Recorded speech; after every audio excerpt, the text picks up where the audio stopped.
misunderstanding. We ask all this in the name of Christ alone. Amen. Amen. Amen.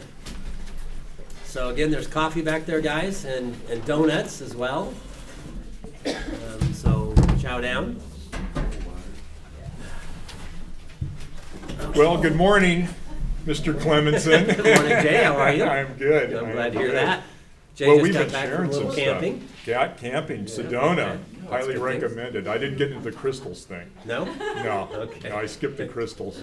And there actually are a couple of churches up there, so we were kind of praying as we went by that, there'd be light in the darkness. So Cool. Excellent. anyway, but it's a very beautiful spot, and it's a It great. is. It's gorgeous there. It really Yeah. is. It's surprising that Arizona's got something like that, because you expect Arizona just desert, right? Right. Yeah. Yeah, for sure. So anyway, let's talk about some things that went Yeah. on since we were here last. Yeah.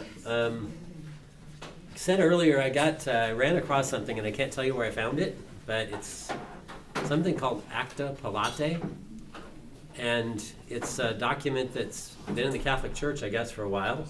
Yeah. They've kind of hidden it, not let too many people look at it, but it got out.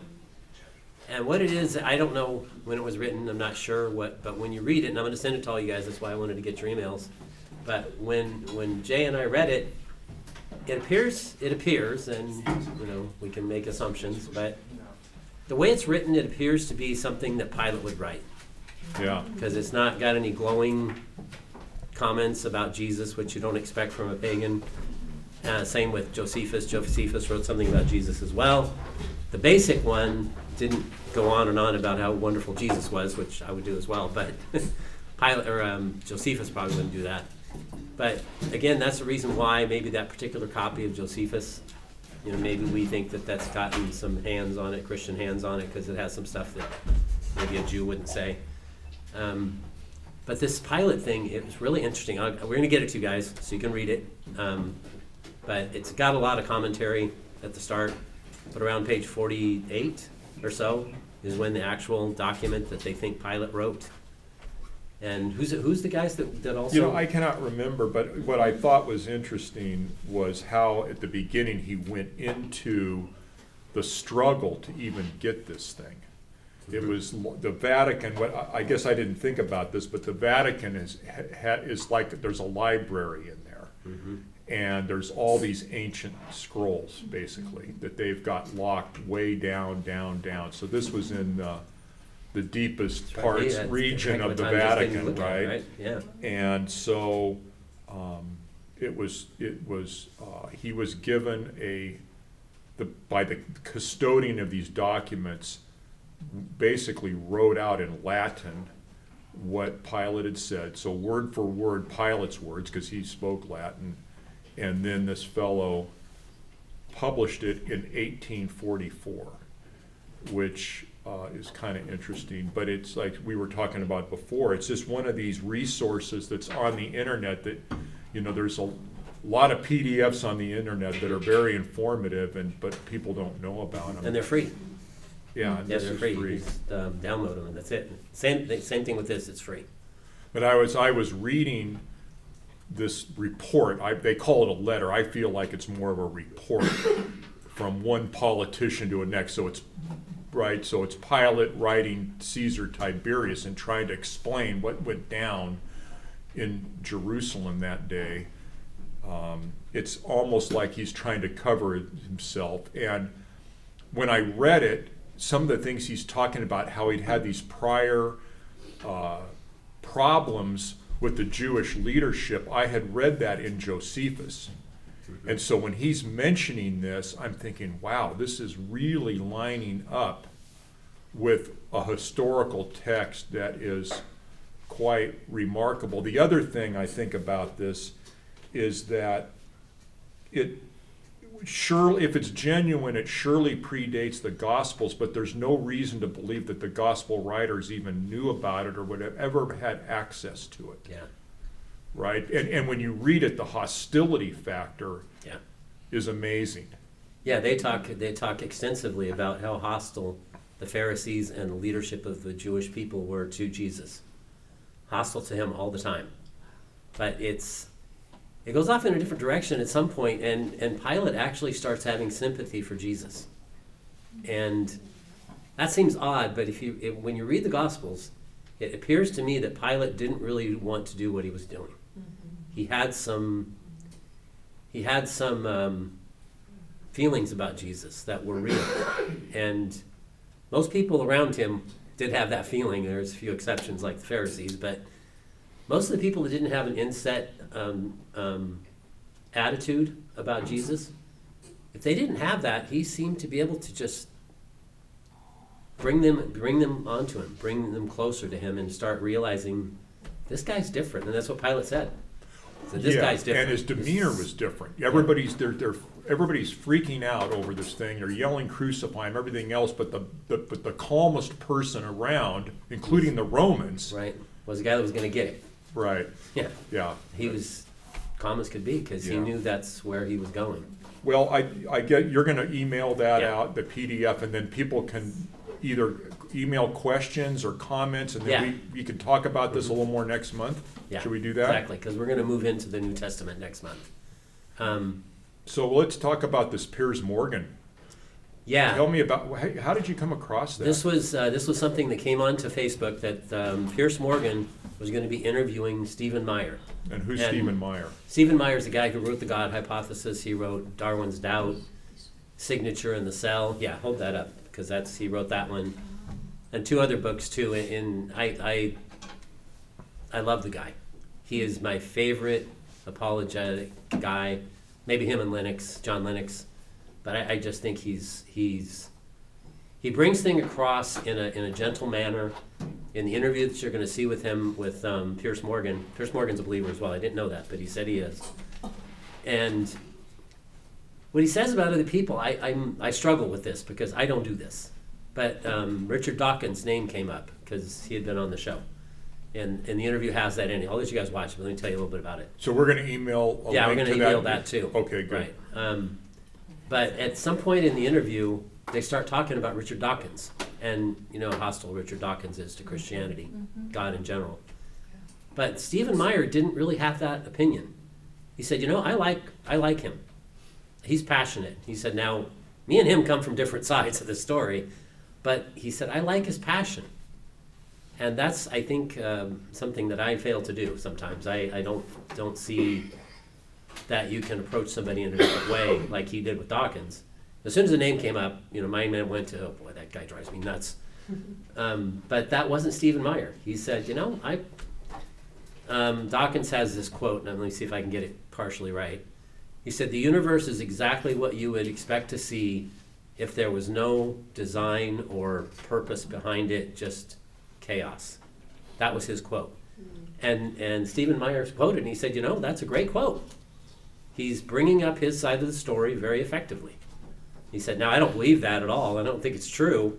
But he said, I respect the guy for being passionate, I guess is what his point is. Right, and I think part of what you and I are trying to do is explain why Dawkins' position isn't reasonable. Right.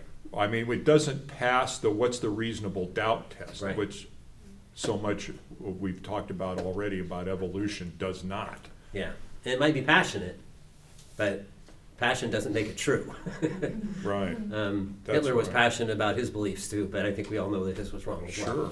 Yeah. Well, I think the thing that I walked away from is it seems like, I don't know how you feel about it, but I'm constantly getting this drumbeat from all sides, evolution, evolution, evolution, and then all of a sudden you've got a guy like Stephen Meyer he's a PhD in physics and philosophy, the philosophy of physics. Mm-hmm. And this guy is bringing creation into the conversation. That part I like. Yeah, he's written books. He's debated plenty of atheists to the top level, and he comes out on the right side. I mean, you can watch him debate him on YouTube, and as we've expressed, they don't really have an answer for the fact that how does this get here? Well, they don't have an answer, and they can't. It's very hard for them to. We can defend our position a lot better than they can, and so what is so typical is let's just ignore the data. Ignore the data. But my prayer is that more of this creation science, I'll call it, seeps into the current conversation, whether it's television or YouTube or whatever, that get out, and that it seep into people's information tunnels, because people tend to get in these tunnels. I do. It's very easy to do. It is, yes. You know?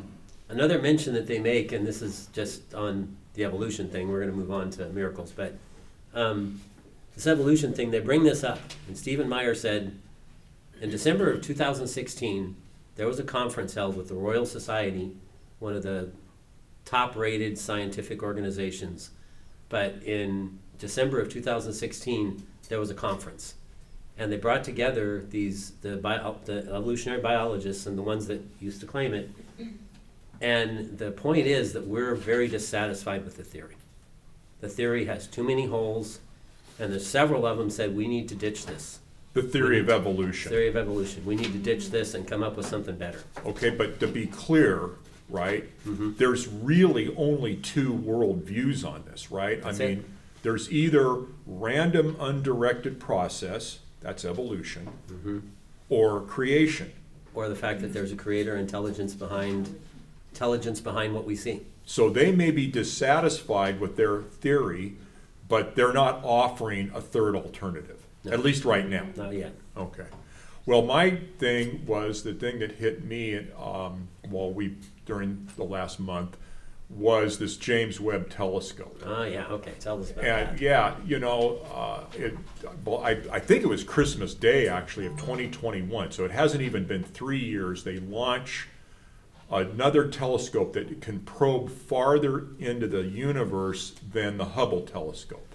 And so the purpose of this telescope was to go to the outer edges of the universe. And so back to this clash of worldviews, you've got, well, the point of agreement is that there is a beginning point. We've talked about that, right? So there's And that's not time. denied by anyone. That the point of the fact that the universe had a beginning is the overwhelming majority of cosmology says that. Right. So A they're few not. doubters, but they're not in the mainstream. So there's a beginning, basically. There's a beginning. Right. So the question then is, how did everything begin? Is where the split goes. And so the secularists, if you will, have developed this mathematical sort of explanations. They're kind of trying to do the Isaac Newton thing, but apply it to the Big Bang. And so under their mathematics, when you get to the outer edges of the universe, there should be only partially formed galaxies. They should be smaller and less formed than, say, the Andromeda galaxy, which is our closest neighbor, or our galaxy, right? So they get on this James Webb thing, and there's fully formed galaxies at the edge of the universe. Yeah. And so that basically throws out the math of the Big Bang. In other words, the math doesn't work. The physics doesn't work. And now, as I was driving down here today, I was thinking about what you were talking about, I believe it was last time, with the water into wine. What do you need? Time. Isn't this a time thing? Time. Is that how you see this? The time thing just doesn't fit. And not only because there is those fully formed galaxies out at the edge. Now, Genesis says that God formed everything in one day. That's what it says. Now, there's options towards that, and there's people that have different ideas, and I'm fine with that. But it appears that if things did not form long ago and then start deteriorating, then we wouldn't have these galaxies out at the edge that are fully formed. They would be, like you said, they would be not formed yet, or closer ones would be deteriorating. But we don't really see that. And the time thing is a big factor. The fact that there isn't time. And there's another thing that I read some time ago. This is kind of wonky, might say, but it's important because you're going to get challenged on Genesis. Genesis is going to be a challenge. So, and there's evidences towards the old Earth. I think Jay's more of an old Earther. I'm more of a young Earther. But that isn't really the point. That isn't as important as the fact that the universe did have a beginning, whether it was 13.5 billion years ago or 6 to 10. It still had a beginning. And when it has a beginning, all things that begin to exist require a causal agent that's sufficient to make what you see. This incredible night sky that I go out in my backyard and just marvel at. And just incredibly awesome night sky that's out there, plus life and all the rest of it. But here's the thing about the whole, one of my positions as far as the young Earth part goes, the background temperature of the universe is almost the same to 0.000000001 ridiculous level. The background radiation, the background temperature. And the one that I was reading, his name is Jason Lyell. I'll send that out as well, one of his books. And his point is that the only way that background temperature is going to get to be the same is if light has traveled across that range to equal it out. The universe is 92.5 billion years wide. That's how wide it is. Light years wide. Light years okay, wide. let me stop you right there Yeah. for a second. Okay, so we tend to think of light years as a measure of time, but light years is actually a measure of distance. Distance, yes. Okay. Yeah. So it's the distance to the edge, like where this web thing is looking at, the distance is 92 point, however, let's just say Okay. 92 billion miles, close enough. right. But light's got to travel that distance.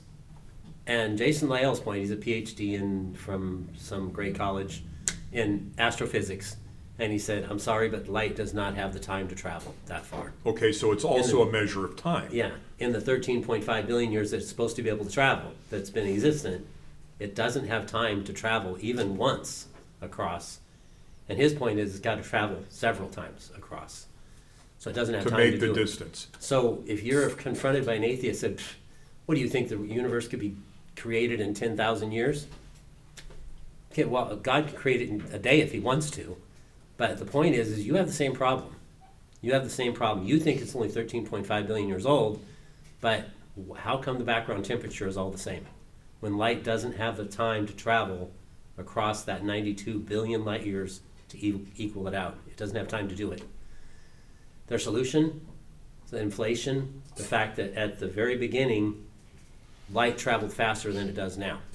That's another thing they don't like to admit, but they've got the same problem we do, that light travels well, faster. you've raised a lot of things. Anyway, that's some stuff. Yeah, that, but I think from the apologist standpoint, right, isn't it all faith?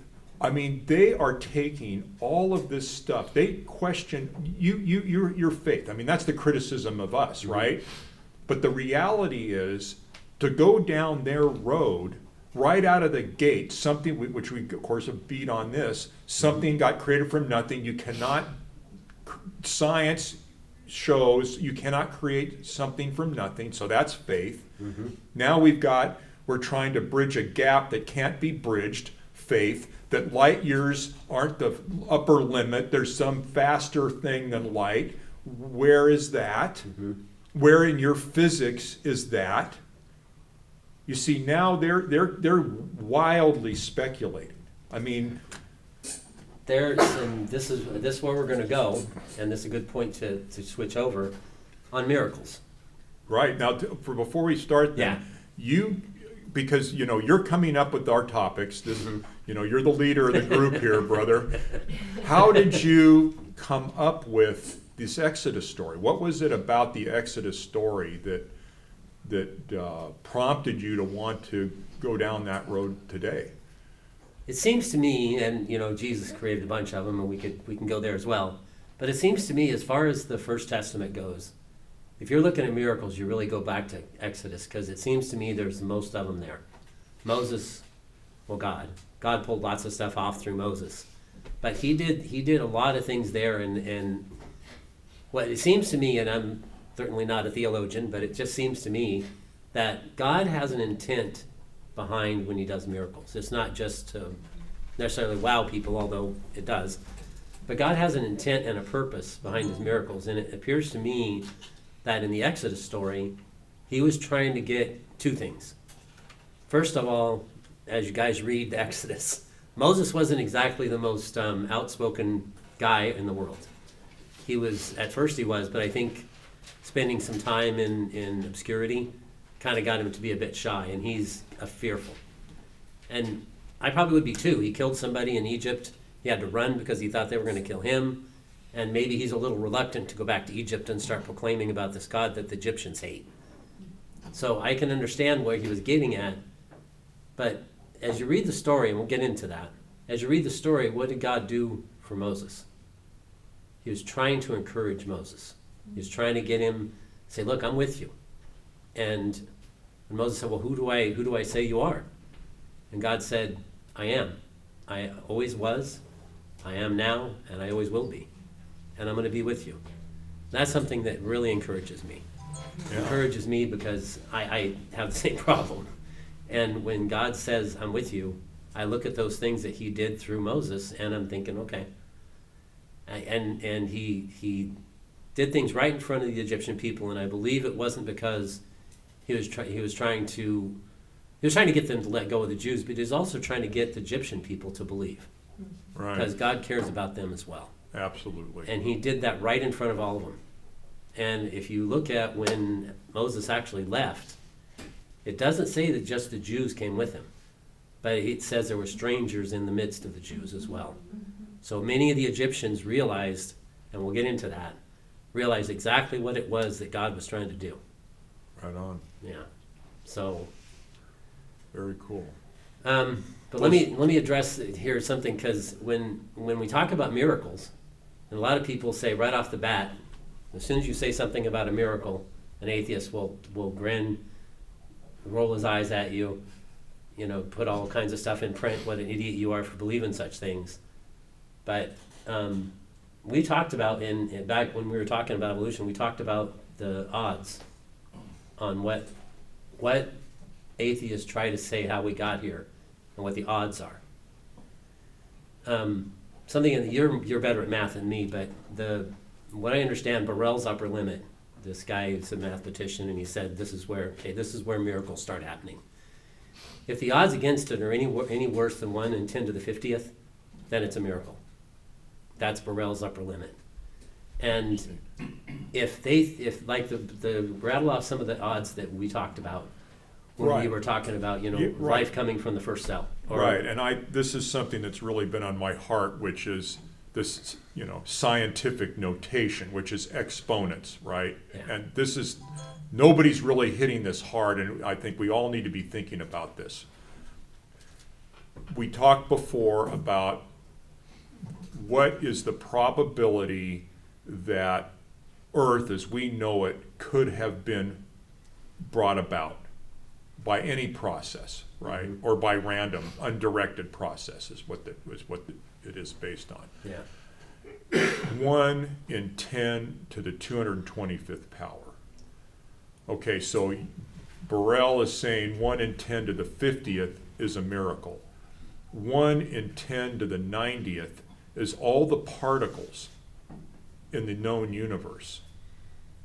And so now you've got this, you've got 10 to the 1, you've got a 1 with 135 zeros behind it of universes of these particles. Mm-hmm. I mean, so it's so fantastic, but the thing, as I'm walking around Sedona meditating on these things, I realize, you have to, what's not being talked about is that how you've got to add this. So let's go back to this web thing for a second, okay? Mm-hmm. What is the probability that in addition to Earth being able to be created, that you would have these fully formed galaxies out at the outer edge? You've got to assign some probability to that, mm-hmm. and then you've got to add them together. So let me just pull a number out. Let's just say it's 1 in 10 to the 100th power. Well, you've got to add that to the 1 in 10 to the 250th. Now you've got 1 in 10 to the 325th power. Mm-hmm. And then, now Earth is here, right? And it's just mineral. What is the probability that mineral can become a fully functioning single cell? Let's say it's 1 in 10 to the 500th power. You're now up to 1 in 10 to the, you're in 1 in the chance of 1 in a 1 with 825 zeros behind it. Then you've got to go, well, what's the probability that a one cell, because remember their thing is, survival of the fittest, and this, we're going to adapt. Well, wouldn't a one cell organism just adapt the temperature, pH, humidity, just the variables we find here? Why would it ever go beyond one cell? Well, there's a probability to that it would ever even go past one cell. Well, let's add another 100 zeros. And so by the time you get to the peacock and the human, you've got to keep adding all these probabilities together, and it just you can't. When you figure that there's 8.6 million species of plants and animals that all have their own individual DNA code, you've got a number. You've got the number of the little number up there, that little exponent number. That's becoming some fantastic number. Yeah. And so, what's a miracle? Well, that's my point, is that we believe in miracles. I do. I believe that God can do what he wants to do. He can interrupt physics when he decides to interrupt physics and do what he needs to do. But they criticize us for that. And let me throw out another one. I think that's plenty, but let me give one more. Carl Sagan, he's an atheist. And he's not an atheist now because he died and he met God. But he used to be one. His quote from the Cosmos series, I don't know how many of you watched that series, but I did. I loved it. No, I think it's stupid. But anyway, he was criticized quite a bit for his viewpoints at the time. But his viewpoint was that the universe is all there is, all there ever was, and all there ever will be. But he also gave an odd for life evolving anywhere else in the universe. And it was 1 chance in 10 to the 2 billionth power. Well, there you go. 2 billion zeros behind it. But here's my point. Atheists believe that. Wow. That's a miracle. That's a bigger miracle than what I'm not going to put bigger on it. That's as much of a miracle as we believe in. And when somebody starts talking to you and aiming at you about miracles, okay, well, and they did me just recently. I'm on Facebook. I'm taking a 2-week hiatus from Facebook, by the way. You're not going to see me on there. I need to fast from it. But they challenged me here recently and said just exactly that. You believe in miracles, you Christian, you believe in miracles, that's stupid. Yeah, I do believe in miracles, that's true. I 100% admit that completely. And I said, so do you. And I said, I gave some of those quotes out. I got some other ones as well. I said, but you believe those. You believe that life can come from non-life. You believe that. Do you know what the odds are against that? You believe in miracles as well. They don't like that very much when you bring that up. But when you hear people, and there's several of them talking about that the Bible may be one of the most popular and well-attested to books ever written if it didn't have miracles in it. But who is it that's doing miracles? And let's jump into that. Okay.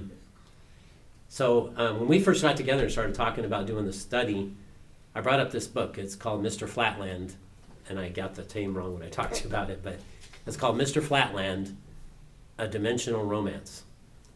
And I may have talked a little bit about this before, but it's important because we're going into miracles now. Okay. And his point, and this guy he wrote this in the 1800s, before we really knew a whole lot, but he got it right. Our dimensions, like we ended last week, the time, space, matter, energy, right, that Jesus portrayed the fact that he was in control of all 4 of those. 4 dimensions. 4 dimensions that we live in: time, space, matter, energy. That's where we exist. And those the physics that are set up for that parameter are certain things, and breaking those laws of physics is odd, right?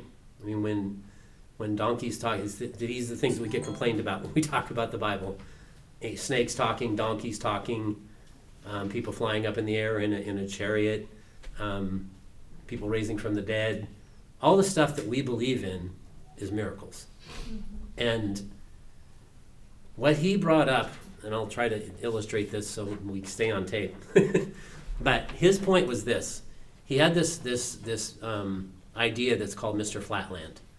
Mr. Flatland would be someone that doesn't live in 4 dimensions, leave time out for now, but doesn't live in 4 dimensions, it lives in 3 dimensions. Or two dimensions. Or 2 dimensions. If you right. leave listless time in and say it's 2 dimensions. So that idea is the fact that with that dimension, he doesn't have up and down. He only has this. and this. So Mr. Flatland lives in this dimension, right? So us as a three-dimensional or four-dimensional, let's keep it to 3 and 4. So us as a four-dimensional creature, I have up and down. I also have the other things he has, but limited. So Mr. Flatland is this two-dimensional creature, like this piece of paper. That's where he lives. He doesn't have up and down. A three-dimensional, I'm getting confused with dimensions now. Let's just use 3. So three-dimensional, I have this. Me as a three-dimensional being, I have up and down. So I can take my fingers and I can stick my fingers into Mr. Flatland's universe, and he has no idea where those came from. He doesn't understand it. They didn't come over here. They didn't come over here. They didn't come over here. They didn't come from over here. They come from, I don't know where that came from, because he doesn't understand up and down. It's not part of his It's not reality. part of his reality. Right. Me as a three-dimensional being, I can do this because I have up and down. Here's Mr. Flatland, the guy that wrote it. Here's his point. God doesn't live in our 4 dimensions. God lives outside our 4 dimensions. And when we see miracles, you need to keep in mind that God isn't limited by what we're limited by, because he's a 5th dimensional being, or 7th or 8th or 10th or There was actually a 150s. musical group, the Fifth Dimension, right? There you go. Yeah. And Star Trek. I always think about those transporter things, Yes. right? Yeah, They they're were beaming up and down. beam me Yeah. up, Scotty. Right, that's outside of our Outside of our, dimensional yeah. realm. So there is something in the culture where people have an awareness of it. And also, don't scientists talk about other dimensions? This is where the string Absolutely. theory comes String from. and theory all? says there's 11 extra dimensions above ours. Now, whether that's true or not, I don't know. But what I do know is God was outside of our dimensions when he made it. He said, in the beginning, God created the heavens and the earth, just like we went through last time. God created time, space, matter, and energy. He created all of those. And he created a dimension that they're in. And just like, to make it simpler too, it's like a painting. A painting is in front of the painter, and the painting is in a lower set of dimensions than the painter is. The painter's like us, but the painting is 2-dimensional. And the 3-dimensional being like us, we could do whatever we want with that painting. We could make changes in it. We could do anything we wanted to, and the creatures or beings or people inside the painting, they're not existent really, but if you consider there's kind of the same, there's things happening to that painting that aren't controlled by the painting. And there's things happening in our world that are not controlled by what we think is possible. And my point is this: the atheists have that problem with the odds against what they believe, but they try to portray us as having magical belief systems because we believe in miracles. My point is that God is not in our dimensions, and he controls our dimensions like we talked about last time, time, space, matter, and energy. He can do what he wants to do. So if he wants to make a donkey talk, it's not hard for him. Well, If he now- wants to make a snake talk, well, Right. snake was Satan, but if there's talking creatures like that, or all the other miracles that God's talk about, the ones we're going to talk about with Exodus, right. who's doing them? Well, to me, now let's key on this Meyer approach we talked about, that rather than trying, because being a lawyer, retired lawyer, it's easy for me to get in the argumentation mode, but what I'm hearing is there's some common ground here. And the common ground is that we both, because we agree that the universe had a beginning, that and there was some cause, whether we, they don't believe in God, but they do acknowledge that there had to be a causal force outside of time, space, matter. So therefore, we do agree that there is a realm outside of time. So we're now agreeing that there's an eternal realm. So that's a point of agreement, right? Mm-hmm. And then they're also acknowledging that their physics, whatever physics you want to land on, physics theory, I suppose, says that there are other dimensions, right? Mm-hmm. That's another point of agreement. Yep. So we do have some points of agreement here. Yep. And the fact that miracles, if you judge them by the odds, we all believe in miracles. Because somehow or another we got here. life is here. And if you go in to try to explain how life got here, you go beyond what materialism and naturalism will allow you. Because if you try to say that nature created what we see, well, everybody agrees that nature had a start. How's nature going to create things before it exists? Well, and back to trying to build on this common agreement, that, what we're saying is this arose outside of nature. There is a supernatural, and that the evidence points to a supernatural causal agency. So we might, even the most hardcore atheists, bring them up to that point. And then I think you're left with the questions that we say are answered. Why? Why this? What's the purpose? And these more existential questions. And I think that there's you could call it bigotry, I suppose, or prejudice, where there's this presupposition that J. Warner Wallace talks about in Cold Christianity, where people just don't want to, if the science leads to the supernatural, we've got to cut off the inquiry. Well, what kind of scientific inquiry is that? Yeah. If you're not going to investigate all angles, then you're not really doing science, right? Right. So, well, back to the Exodus story. Yes, back to the Exodus story. So, I wanted to bring that up, that if you do have people that don't believe in God, and tell us about what happened, just real quick. So, real quick, my husband picked up a tool in AutoZone yesterday, and the worker there was walking around and getting all the supplies he needed, and Doug's seen him before at the store and said, "I thought you were going to retire," and he said, "No, it's too costly." And anyway, I'm kind of tired of living, and there's no such thing as ghosts or God, or he named like 3 or 4 more things, and Doug's like, "Lord, how should I interact with this? Give me the words to say." And so he's like, "Wow, I'm a believer in the Lord, and we're going to have to continue this conversation later." And the guy said, "Okay, but I'm a hard nut to crack." And I just thought it was so fascinating that the Lord, he said those words in front of my husband, who's now going to respond, and he seemed open to my husband talking, discussing it. So just pray about that, see where the Lord leads. Those chances that we get to talk about people that are that lost, and God loves them just as much as he does us, and he doesn't want them having that kind of ideas in their head, that like, he sounds hopeless to me. Yeah, and he, what I thought was interesting too is that he said, "So because I believe there is no God, then nothing happens at the end." So it's kind of like, that's my truth, what's your truth, kind of falls into that category. Right. And Well, maybe give them can a I better go back idea. to the faith thing? Because this is another thing that, as I walk around the hills, this is what she's saying is, so in case we pick it up, is that there's a man, and he essentially doesn't believe in the afterlife. He's a worm food theorist. Yep. Okay, well, doesn't it take faith to believe that we're only worm food? Doesn't it take faith to believe that the human consciousness does not continue on after the body ceases to function?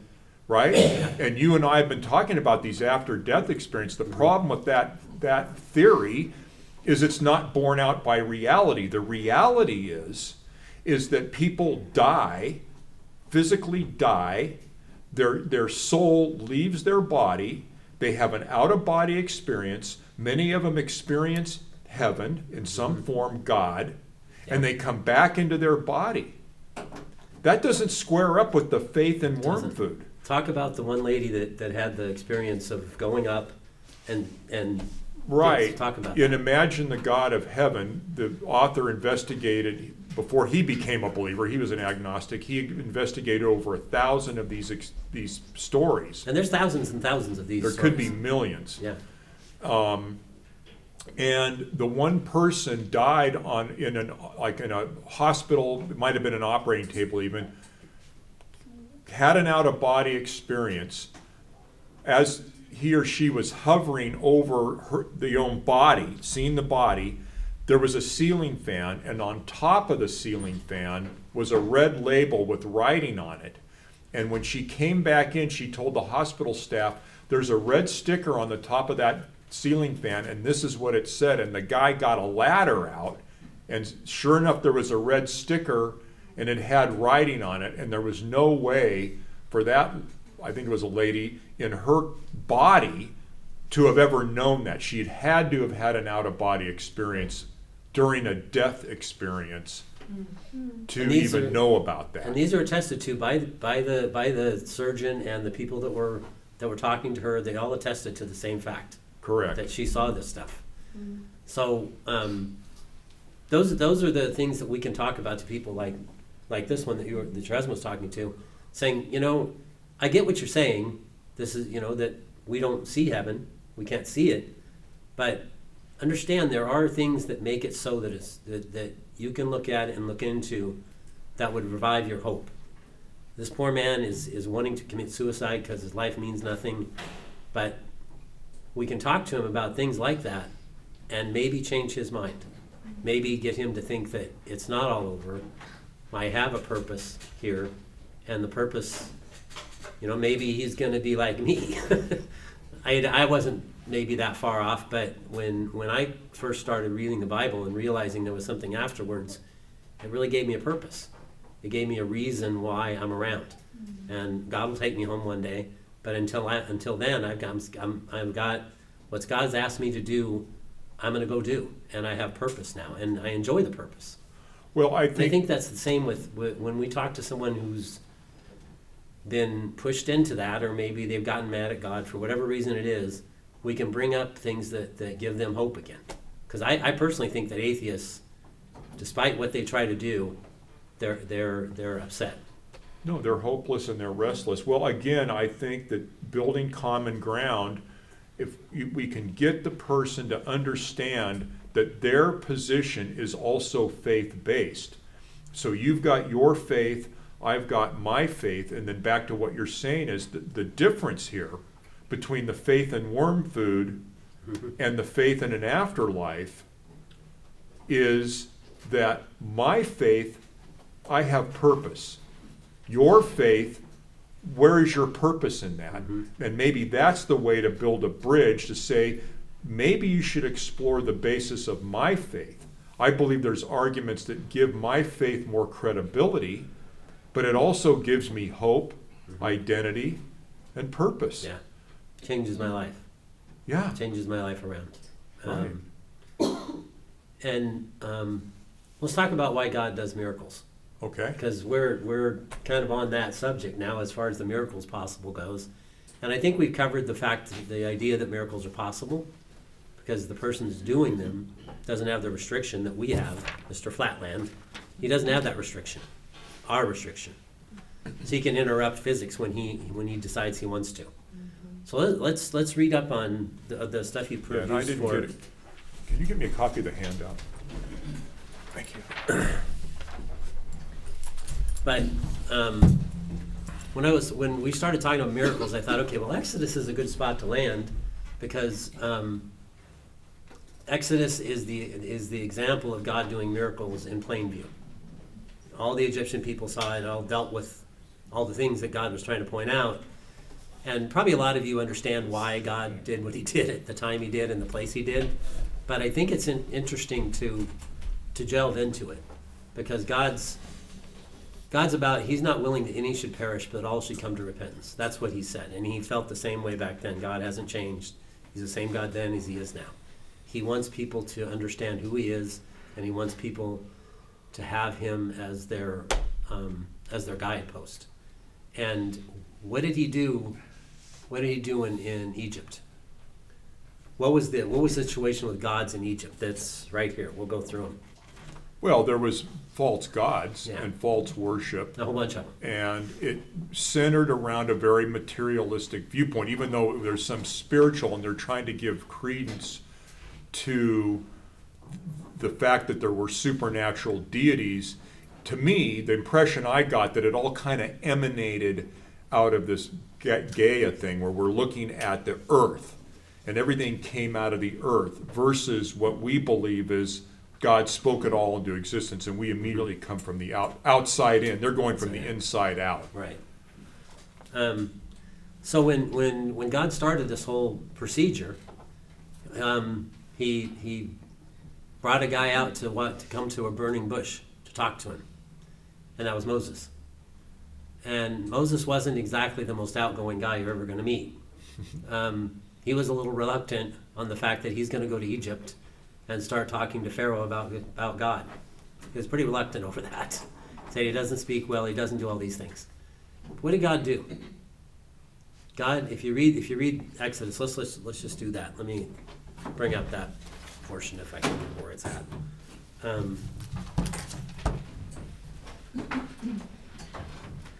Because I found it really interesting what God did at that point, because Moses was not too excited about doing this. So this is Exodus chapter 3. Yeah, and just what God's conversation with Moses. Go ahead and Do it from the handout. Well, in Exodus 3:6, I am the God of your father, the God of Abraham, the God of Isaac, and the God of Jacob. So he's identifying who he is in terms of something that Moses would understand, that this is, I am the person that spoke to your ancestor Abraham and Isaac and Jacob, who wrestled with God.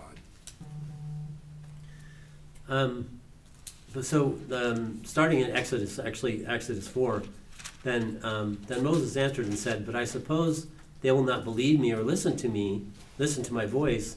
Suppose they say, the Lord has not appeared to you." But you want to just run through it and go ahead and... Sure. So the Lord said to him, "What is that in your hand?" He said, "A rod." And he said, "Cast it on the ground." So he cast it on the ground, and it became a serpent. And Moses fled from it. Then the Lord said to Moses, "Reach out your hand and take it by the tail." And he reached out his hand and caught it, and it became a rod in his hand. That they may believe that the Lord God of their fathers, the God of Abraham, the God of Isaac, and the God of Jacob, has appeared to you. Furthermore, the Lord said to him, "Now put your hand in your bosom." And he put his hand in his bosom, and he took it out. Behold, his hand was leprous like snow. And he said, "Put your hand in your bosom again." So he put his hand in his bosom again, and he drew it out of his bosom, and behold, it was restored like his other flesh. Then it will be, if they do not believe you, nor heed the message of the first sign, that they may believe the message of the latter sign. And it shall be, if they do not believe these two signs, or listen to your voice, that you shall take water from the river and pour it on dry land. The water which you take from the river will become blood on the dry land. Wow. One more? Yeah. Then Moses said to the Lord, "O my Lord, I am not eloquent, neither before nor since you have spoken to your servant, but I am slow of speech and slow of tongue." So the Lord said to him, "Who's made your mouth? Or who makes the mute, the deaf, the seeing, or the blind? Have I not, the Lord?" Now therefore go, and I will be with your mouth and teach you what you shall say. So it seems to me like, and I do believe, again, I'm not a theologian, but I do believe there's purpose when God does miracles. And he's got Moses, and he wants Moses to take care of things. And he picks people because he wants to pick them. But it seemed to me that Moses isn't too big on this idea of going back. But what God used miracles, and it seems to me that he used them. He's trying to encourage Moses. He's trying to get him to realize that you don't have to worry. When you go and you talk to people, you don't have to worry about this. I'm going to be with you. I'm going to put the words in your mouth. And then he went about showing Moses the miracles that he was going to do, a couple of them. And he did it in front of Moses' eyes. Why? Because Moses was fearful. Moses was concerned. Moses was like us. Fearful about what's going to happen to him. Somebody's going to ask me a question that I don't know the answer to. And yeah, they do that. Yeah, it's like you said earlier, he reminded us, he killed somebody It was murder. You know, there was no court involved. He became the judge and the executioner. Now he's going to go back in front of the person who can mete out justice to him. Yep. So I can understand why he's afraid, but God did miracles in front of him to say, look, you don't know who you're serving. This is me. I'm going to do things here right in front of your nose that you're going to understand that I have control over all things. If I decide that you're going to be alive until you're done, you'll be alive until you're done. That's the way it's going to be. Because I'm quite sure he probably irritated Pharaoh quite a bit. I'm quite sure. But you know what? Pharaoh Pharaoh had the full ability to kill Moses anytime he wanted to kill him. He could have done it anytime he wanted to, but he didn't. Moses was doing things right in front of Pharaoh's nose, and let's run through some of those. Because Sure. I'm sure you guys have probably heard this before, but God pointed out particular gods that the Egyptians believed, and he decided, okay, you know what I'm going to do is I'm going to show the Egyptians who the real God is, right? Right. So go ahead and go ahead and do the first one, Jay. Okay, well, there's 10 plagues. 10 plagues. Right, and so, and we got an excerpt, I found this thing from Rice University, so let me back up a second. These Egyptians had a whole lot of gods. This reminds me of when Paul went to Athens and they've got all these innumerable gods, or you find this in China or India, and so these Egyptians were no different. So the editors here identified the 10 of these Egyptian gods which they felt correlated with the plague. So the first one was called Happy. They were happy. And he was the Egyptian god of the Nile. And the Nile was their lifeblood, life stream. And they worshipped a god that they felt created the Nile rose and came down, fertilizing the ground. That's where it made a very fertile valley that would host a great number of people. So the first plague was turning this water, this life-giving water, to blood, making it completely useless. And one commentator I read felt that one of the reasons this was the first plague was not only to get the Egyptians squared away on who God really is, and it's not this false God, but also as sort of meting out a punishment of sort because of all the Israelite blood that they'd shed. Mm-hmm. And I don't seem to have all these. I'm going to let you go on No, the I next think one. you do. Is it in here? Yeah, they're in there. Yeah. I should have, you gave them to me, so I intended to have them here, but, oh, there they are. Okay, never mind. There we go. Okay. I made some highlights on, no, this is ChatGPT. Yeah. Okay, let me try this. Okay, so the next particular one is called Hecate, and he's the god of the frogs. Still, Pharaoh refused to let the children of Israel go from the presence of Egypt. The second plague that was extended upon Egypt from the rod by Aaron, was that the frogs came up in the river and were in the houses not in the least. In Egypt escaped the plague of the frogs. Pharaoh's magicians were able to bring more frogs in their attempt to imitate the power of God, but only made things worse. So God's extending his ideas over these frogs that the Egyptians thought were gods. Right. And the third plague was lice. But what was interesting about that plague is that god, Geb, was what they believed that Geb was over the dust of the earth. And so Aaron struck the dust of the earth, and out of the dust of the earth came this plague. So the point there, I believe, is that you're worshiping a god of the dust of the earth and you think that's good. And what I'm telling you is that I am the creator, I am the sustainer, and I will bring out of this dust that you think is so significant a plague on you. Mhm. And so that was that. Mhm. So, And then number we'll do 4. one more, and then go over to the idea of what happened to Pharaoh. Sure. So the next one is, well, they got some hard names to pronounce, but Khepri, sounds like Uh-huh. Khepri. Creppy, yeah. Yeah. He's the god of the sun and of rebirth. So at this point, with the fourth Egyptian plague, which consisted of flies, begins the great miracle of separation of the differentiation. Moses met Pharaoh in the Nile River in the morning and made demand, speaking on behalf of the Lord, "Let my people go, that they may serve me." Again, Pharaoh hardened his heart and disregarded the request, resulting in the pronouncement of swarms of flies. Time, however, only Egyptians are affected by the judgment and the plague. The children of Israel remained unscathed. This wonder also moves the Egyptian plagues to a different level, adding the destruction as well, discomfort, and the consequences of their decision. They are plagued by the flies. But the point here is that God's performing these miracles right in front of everybody. And again, I think he has a purpose. One purpose was to let the Egyptians know that he's the real God because he loves them too.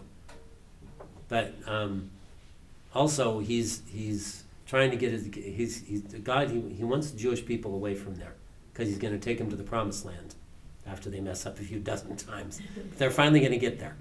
And even though the fact that he knows in advance that they're going to stay out in the wilderness for 40 years, because despite all these things that are done right in front of their eyes as well, all the Jewish people are seeing their God demonstrate the fact that he's over and above all these gods that the Egyptians people worshipped, that God is still going to do this, and he's still going to take the Jewish people to where he wants them to go.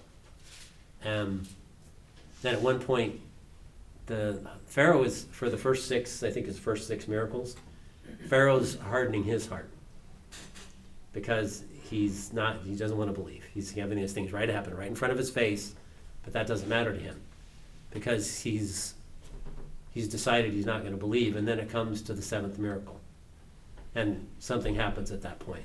Right. So now Pharaoh has been hardening his heart, and I think there's a change that happens now. God says, "You've seen enough. Right in front of your eyes, I've done 6 miracles right in front of your eyes that you should see, you should recognize." And then at that point, God does something different. He says that, well, I'll let Jay read it, but at that point, God, and I want to we're getting close here, but I wanted to bring up one other point when God does his miracles. But now God says that I'm going to harden your heart. Now, Right. Pharaoh, you've seen enough, and I'm going to harden your heart. Right. That's exactly right. He says, "But indeed, for this purpose I have raised you up, that I may show you my power in you, and that my name may be decreed. And yet you exalt yourself against my people, and that you will not let them go. Behold, tomorrow about this time I will cause very heavy hail to rain down, such as not been found in Egypt since its founding until now." And he hardened Pharaoh's heart. And he hardened Pharaoh's heart. So it was Pharaoh's decision. Pharaoh's decision to not believe. Well, and this dovetails with what, is also said in the Bible, that God's only going to strive with a person so long. Mm-hmm. And God does miracles when it's his purpose to do them. And I looked up a couple of instances in the New Testament where where Jesus is dealing with the Pharisees. Right. And the Pharisees asked for a sign. They said, "Do a sign for us right now." And it's this one I have. Let's see, I wrote it down here.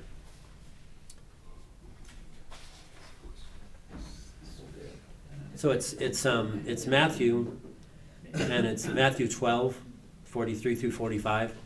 And what's going on here? Let me just bring this up here so I read it.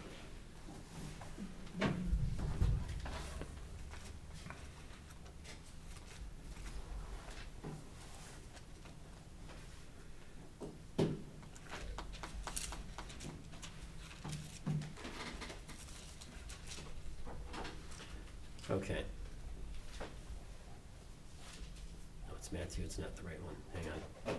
Give me a minute here, let me find it. All right, it's not that one, it's Matthew 16.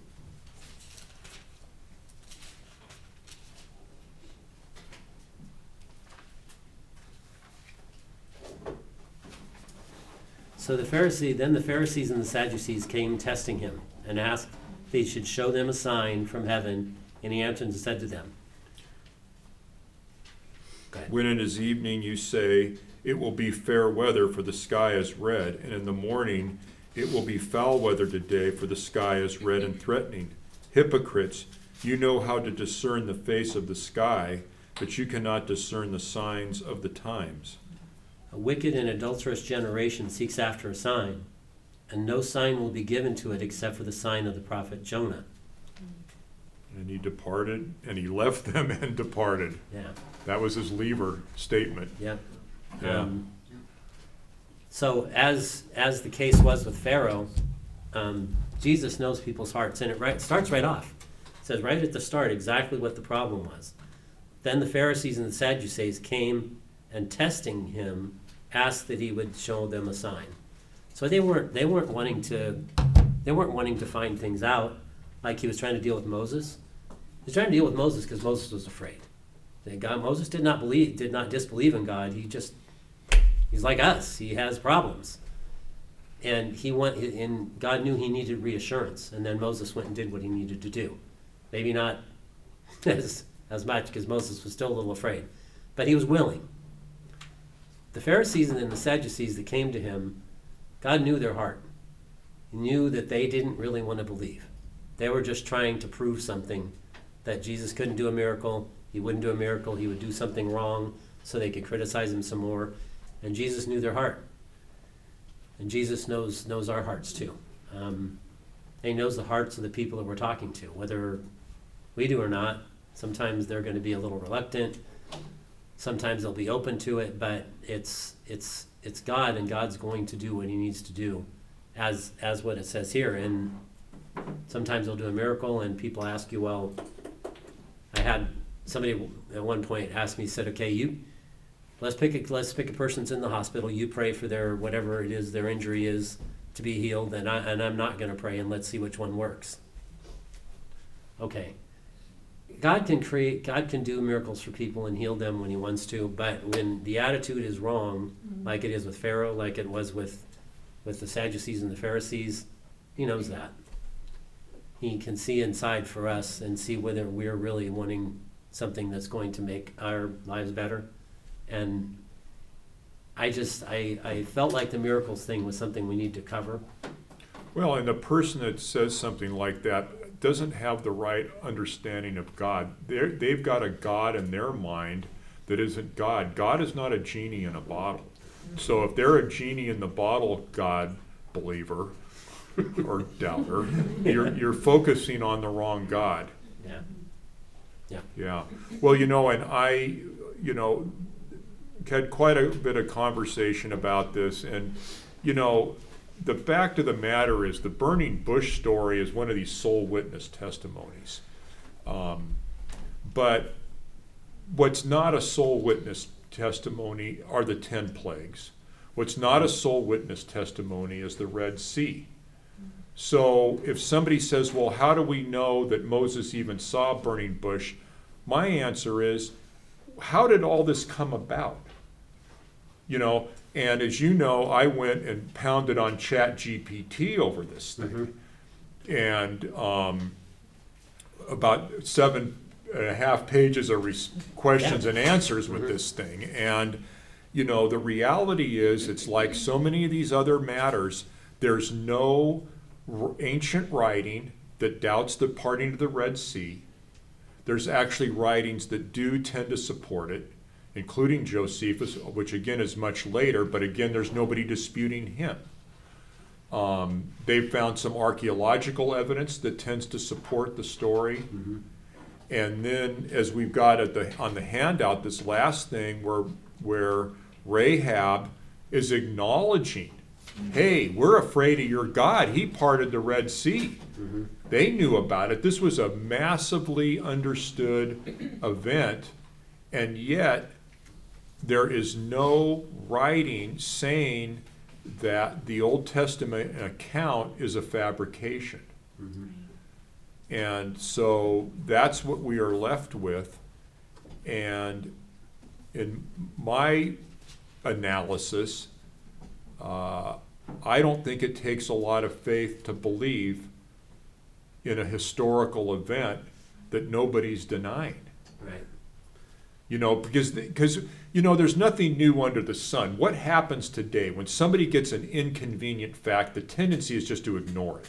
That's the tendency. Mm-hmm. I don't think that's changed. I think that was probably true 5,000 years ago. Yeah. Yeah. And as far as the idea of the Exodus, there is archaeological proof of where they finally ended up. You can go visit it now. There's tours to go to see what they call Jabal el-Lawz. There's a video on it. You probably have seen it, but if you haven't, it's on the internet. I'll send it out to the emails. But there's tours going there now, and it has every aspect of Moses arriving at Mount Sinai and all the aspects that you would expect to see. The split rock at Horeb is there. The mountains burn on top for when Moses passed by, or excuse me, when God passed by. There's the altar in front with calves etched on it. There's little rocks with people's feet on it. That's the idea that God told you, wherever you put your foot, I will make this your land. And the Jews there made little rocks with feet on them to prove that was the case. So there's all these aspects of when Moses actually got to Mount Sinai. It's all in plain view, and you can go take a tour. It's expensive. You have to go to Saudi Arabia, but it's there. So while we don't have the proof of the parting of the Red Sea, sometimes you gotta recognize with people they're asking for something that, by all standard, realizing doesn't exist. That happened at one point. It's a parting of the Red Sea. It was a miracle, and I asked people, so what kind of evidence do you want? It happened right then. They didn't have any cameras to take pictures of it, so we're not going to get that. But the idea is the end product, something that you can have archaeology testify to, and we're going to do a bunch of this when we get to the New Testament and the Bible in general. But the archaeology's there. Them arriving at the real Mount Sinai shows, well, okay, that part's true, so do we believe the rest of it? Well, they got everything else accurate. Why are you going to doubt what else is before that, right? Well, and I did Elijah's this Chat cave. GPT thing on Yes. Rahab's comment, right? Nobody's disputing the book of Nobody's Joshua's disputing account of her statement. Yeah. I mean, they were at odds with all these people groups over there. Where is the writing from any of these neighboring kingdoms that's disputing this? It just isn't there. It's not, and we're going to get into that. We're going to get into that next week, and we're going to start going through some of the documentation we have Next month. next month. Now, I keep trying to get you guys here every week, but I'm glad you recognize that it's only once a month. But we're going to go through those because there's a bunch. That's There's great. all kinds of documentation for it. There's the Armana, and it's not the Armana, it's Amran. Hard to pronounce. It's Amarna. yeah, Amarna. Amarna Stele, which is we'll talk about it next week. Let's not spoil it now. But Okay. I think we're over time, so Well, I think that kind of my takeaway from all of this is that next month. miracles are are a point of dispute, but faith in general, and maybe even faith in some type of miracle, is a point of common ground. And that where I think we have a leg up and a potential bridge in a conversation is what you keyed on, which is this purpose thing. You know, we've got hope. We have purpose. And the thing about it is that you've got Jesus in John chapter 10 saying that my sheep hear my voice. We don't necessarily know who those people are. God knows who those people are, and they may come off very hostile initially. You know, you may have. I've stiff-armed Christians in my past, okay?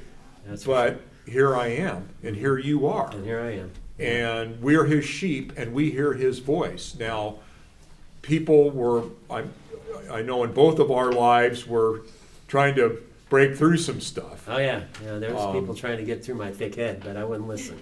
But I think from an apologist standpoint and a defender of the faith, we need to be looking for common ground and ways to build bridges. And maybe, you know, like, and I can't think of his name now, but the guy that's written a lot of this evangelism stuff has said, you know, you don't have to get the ball over the goal line in the first conversation. Right. And maybe one of those things, Kelly, that we leave a person thinking about is, you know, if I'm right and there's a creator, then the way you find purpose for your life is to get right with your creator. Yeah. He knows far more about your future than you do, and he can make a nice path for you. So, yeah, and being in a attitude where you're trying to help someone, I think that comes across and I'm not good at that, so I need to get better at it. But if you're approaching someone and you're trying to get them to understand there's a better way, a better path forward, and you're actually concerned about them, they can see that in you, then that makes a difference. Absolutely. And then the stuff that, you know, they have the questions, and that's fine. People have questions. I had a bunch of them. I had a whole load of them. But God was patient with me, and he showed me all of them. And that's, I think, what he wants us to do, and to try to change the culture away from this idea that, you know, the Bible is some old document written and has no purpose anymore, and it's got a ton of errors and there's no backup to it. That's a purpose as well, to try to get that out so that it's not something that is a barrier. Right. Well, I think what you're keen on is kind of two aspects of what we're doing here. One is if we're talking to somebody and they throw up one of these things, like, well, you believe in miracles or one of these deals, then we need the background to be able to calmly and rationally address these things to try to build these bridges. Right. But then we've also got the other aspect that if somebody is truly seeking, that we might be a help to them, even if it's just to point them to resources, but to help them understand, hey, there are explanations here, and it's not blind faith. No, it's not. That's important. That's an important aspect to make sure that we point out to people that it's I don't have a blind faith. I had my questions too. When I came to faith, I had a ton of them, and God answered every single one because he knew where I was going. Right. And that, I think that's helpful. People may have a real objection. They may say, well, you know what, miracles, we don't see those every day, do we? Well, no, you don't, but that doesn't mean they're not there. There are ones around, and which you can pass along in that near-death experience. If you want to get a book on it, I'll get that out on the email as well. But that's something you can help people with. Say, you know, especially somebody that may have terminal illness. That's something that's striking them right now, that they're wondering about what's next.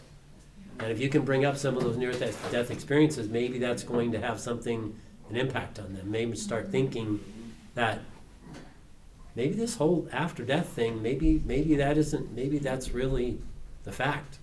That, you know, when I pass from this life and take the next step into eternity, that I'll have all those things that I have in my mind, the people I love, the people that I'm hoping I see again. That's a possibility. Right. It's not just blind faith. It's something that we can talk to people about that, I don't know about you call evidence, but you can say there's aspects to this that you can investigate and find out that they're actually true. Right.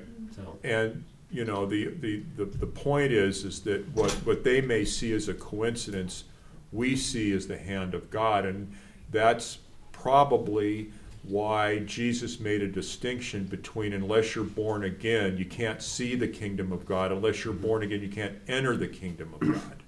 You know, he has both those points, and so what we see as a miracle, people may not see because of a spiritual blindness problem. Yeah.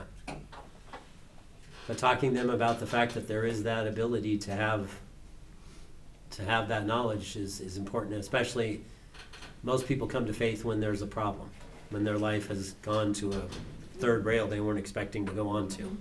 And we can be around somebody like that, like your friend, that now is so depressed he wants to take his life. Well, that's the time. Yes, He's and ready. there's this hostility factor, and and you kind of brought me in a couple of times to some of these atheist things, and one of the things that I thought was very interesting is some of these hardcore atheists come out of some type of a religious background. And in Imagine the God of Heaven, one of them was Hindu. So people become atheist out of different religions. It doesn't have to be some legalistic Christian thing. It can be all kinds of stuff. But my question now has become, what is it about your religious experience that made you desire God? And most of these people are going to say, well, nothing did. As a matter of fact, it may be hostile to God. And so now, our sharing can be more on the level of, well, before we get into a lot of this science stuff or whatever, maybe we should talk about God, because maybe the people that have been representing God to you just aren't accurately portraying God. We got to be very careful on who God is, and making sure that when somebody says, I don't believe in God, well, what God are they talking about? Yeah. Right. Get the right impression of God in. Right. One that's agape love for you. Amen. Even though right now you don't believe in him. He loves you just as much as he loves me. And I do believe in him, but God loves you just as much as he does me. And God loved you so much personally that he died for you. Yes, God so loved the world, but he loved Kelly, and he loved Jay, and he loves all of you. Despite my stupid stuff, he still loved me, yes. All right. All right, well, thanks thank guys you, for coming guys. in. Thanks for Appreciate hanging with you. us. We're about 40 minutes off. Oh, yeah, and if you haven't signed up or Yeah. filled out an email, please Put your do email so on if you the want to be list on the back there, list. if you want to be on the list. And we're going to, like I said earlier, we're going to send those out blind CC. So the only people that are going to have your address are just us. So don't have to worry about that. And we won't sell it on the internet for any advertising. End up on the dark web.